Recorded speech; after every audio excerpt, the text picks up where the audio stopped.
Hello, ladies. I wanted to come on and wish you all a happy new year.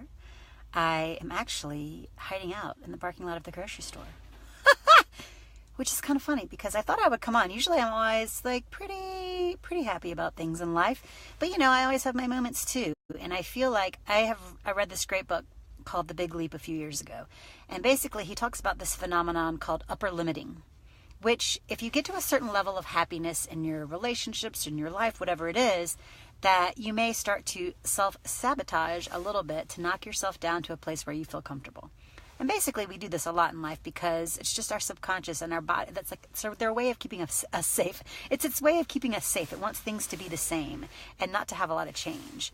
So I just am feeling, this past holiday has been so amazing. I've really taken some time off and disconnected and been really present with my family and my daughter and my husband. And we have had such an amazing time.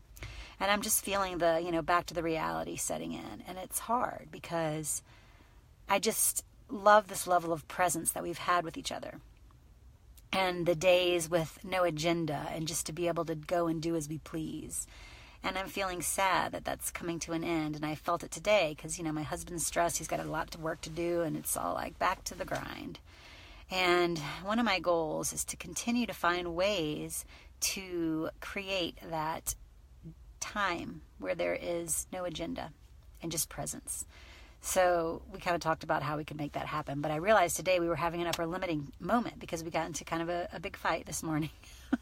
Because I feel pissed that we can't have one more day of vacation. And it sucks in a way because I don't want to freaking work all day. I'm tired of working all the time.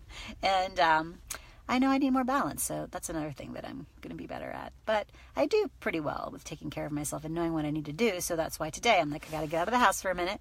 So I go to the grocery store, and it makes me laugh because when I was coming along, my mom used to always have these tantrums.